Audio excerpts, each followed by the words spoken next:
Houve um tempo em que a igreja protestante tinha respeito no Brasil. Esse era o tempo em que ela tinha confissão.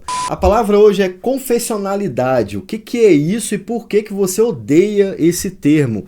Confissão de fé, que lembra muito a palavra doutrinas, que lembra muito a ideia de que doutrinas são coisas de homens e não de Deus, né?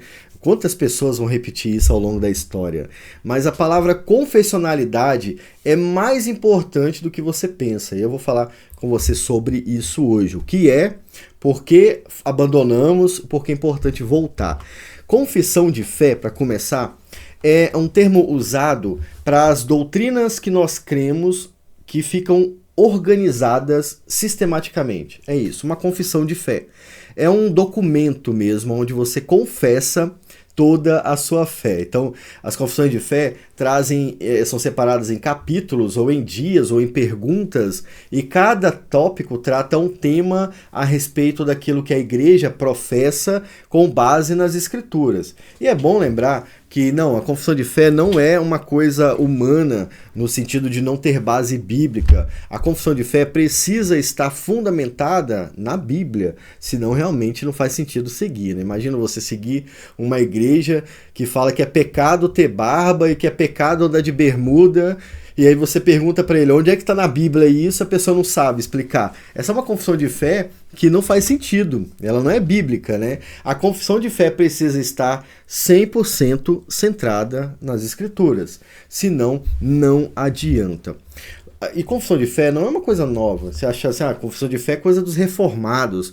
Não, não é. Infelizmente, muitas igrejas reformadas abandonaram suas confissões. Não oficialmente, mas dentro delas eles não falam mais sobre as suas confissões. E isso é triste, cara, porque isso coloca a igreja à mercê do grande inimigo da igreja, que tá agindo desde o início, que é o próprio diabo, né?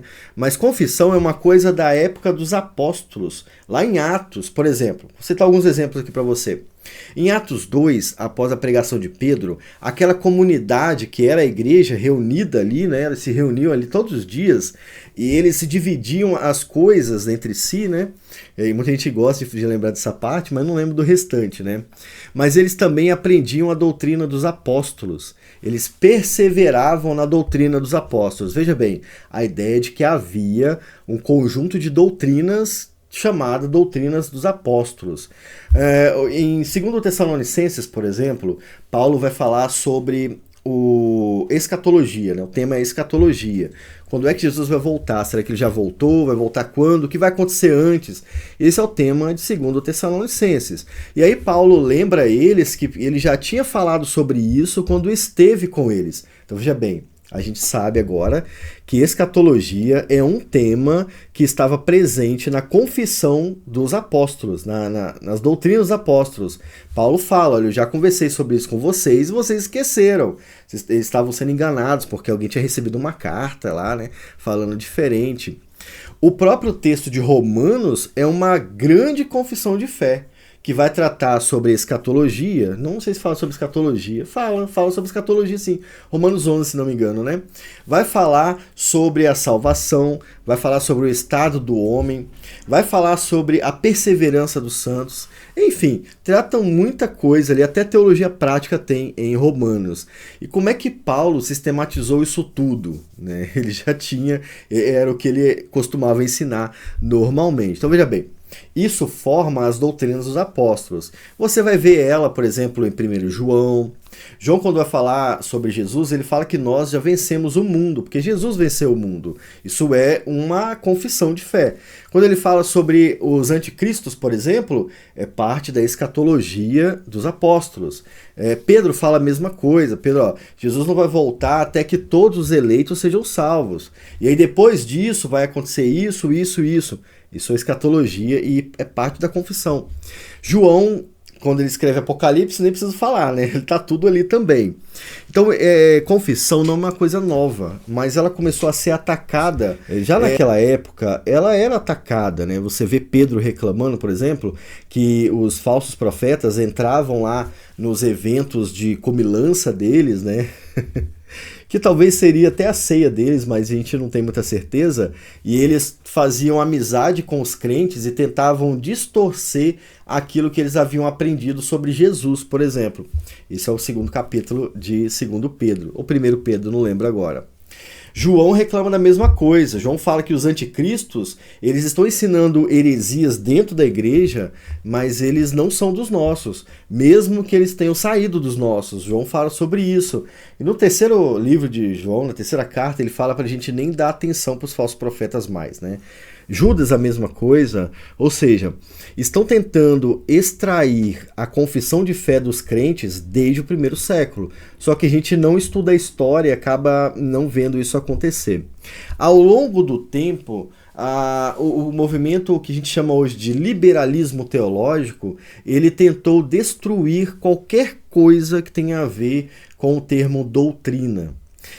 Segundo eles, a doutrina era muito relativa. Eu não posso determinar o que é uma doutrina porque é muito relativo. A Bíblia é um texto muito grande e eu não consigo, por mais que eu tente, chegar a uma doutrina a partir da Bíblia, porque a Bíblia é perfeita e eu sou humano. E com essa mentira, eles convenceram muitas pessoas de que a ideia de uma doutrina era humana e não tinha como saber o que era verdade na Bíblia. Esse foi o início do ataque das confissões de fé. Excluindo a confissão de fé, os crentes agora ficam com a mente aberta para receber qualquer coisa, que é justamente o que o diabo quer. Já ouviu falar um termo, né? Cabeça vazia é oficina do diabo? É exatamente isso que o liberalismo faz. Ele abriu a cabeça dos crentes, tirou a sua confissão e agora ela estava vazia, prontinha para o diabo fazer a festa. E é só você olhar a igreja hoje que vai perceber. O diabo realmente faz a festa dentro da igreja. Justamente porque os crentes não sabem mais no que crer e qualquer pessoa que ensina mentira acaba convencendo, né? Já que eles não têm mais guardados na memória o que eles acreditam. Mas antigamente, a reforma protestante fez com que os crentes dessem muita atenção à confissão de fé. Por exemplo, ó, esse aqui é um livro comentado da Confissão de Fé de Westminster. Aqui o Alexander Hodge, que é filho do Hodge da Teologia Sistemática, ele explica cada detalhe da Confissão de Fé de Westminster e os membros da igreja tinham que entender isso aqui. Isso aqui é século XIX. Lembra que foi no século XX que o liberalismo atacou? Então, isso aqui é século XIX. Eles levavam a sério, eles publicavam esses livros. Hoje em dia, ainda existem publicações assim. A Fé Cristã, por exemplo, ó, estudos baseados no Breve Catecismo de Westminster, e é um clássico de Thomas Watson. Isso aqui também é do século, caramba, isso aqui é do século XVII, cara. Século XVII, então hoje em dia não tem tanta coisa sobre confissão assim. Mas aí fica a pergunta, você frequenta qual igreja? Você sabe que eles têm uma confissão. Qual é a confissão de fé da sua igreja? Eu vou falar alguns exemplos aqui para você se ficar esperto aí, porque às vezes você nem sabe. A Igreja Presbiteriana do Brasil segue os padrões de Westminster, a Confissão de Fé de Westminster. Ela começa a tratar sobre a Bíblia Sagrada e termina sobre a volta de Jesus. Trata todos os temas que a Bíblia trata entre a doutrina da Bíblia até a volta de Jesus. A Igreja Batista tem uma confissão de fé também. A Igreja Batista Reformada tem uma confissão de fé. Aliás, tem uma confissão de fé batista que foi o Spurgeon que fez. Sabia disso? É um documento oficial da igreja que determina todas as doutrinas que ela crê dentro daquilo que a Bíblia ensina. A Igreja Assembleia de Deus, da CPAD, não sei se é o nome dela, né? Acho que não é CPAD, ela tem uma doutrina também, ela tem um livro de doutrina. E aí eu fico a pergunta, você assembleiano, conhece a Confissão de Fé da Assembleia de Deus? Talvez você não conheça, eu sei, porque eu descobri isso primeiro que muitos assembleianos, né? Fica desfocado, volta para mim. Outras igrejas de parede preta, igrejas com nome novo, provavelmente tem uma confissão, mas não é divulgado, porque isso assusta os membros. Isso é uma vergonha. Você abandonar sua confissão com medo de perder membros é a pior coisa que uma igreja pode fazer. Eu sairia de um lugar assim, mas eu estou dando uma chance para você que vive num lugar desses, não saia por enquanto. Tô dando uma chance, não, quero que você dê uma chance. Não saia. Procure seu pastor, pergunte qual confissão ele prega, ou ele crê, ou a igreja professa. Estude essa confissão e leve ela a sério, porque ela vai ajudar você a não ser enganado. Basicamente isso. Então, se chegar um pastor lá na sua igreja e começar a ensinar que Deus mandou vocês doarem R$1.000 cada um para ele, você vai ter uma base para dizer que Deus não faz isso. E a base é a sua confissão de fé. Chegar um pastor falando que teve uma revelação de não sei o que, a sua confissão de fé vai te proteger de um herege, dependendo daquilo que ele falar, obviamente. Então procure a sua confissão de fé. Cara, o Brasil está sofrendo muito com o liberalismo por causa disso, viu? O liberalismo ele entrou sorrateiramente nas igrejas e fez um estrago enorme. E um desses estragos tem a ver com a nossa pública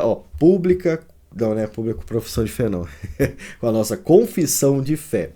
Se você gostou desse vídeo, não se esqueça de curtir, se inscrever nesse canal, que esse canal é novo, tá?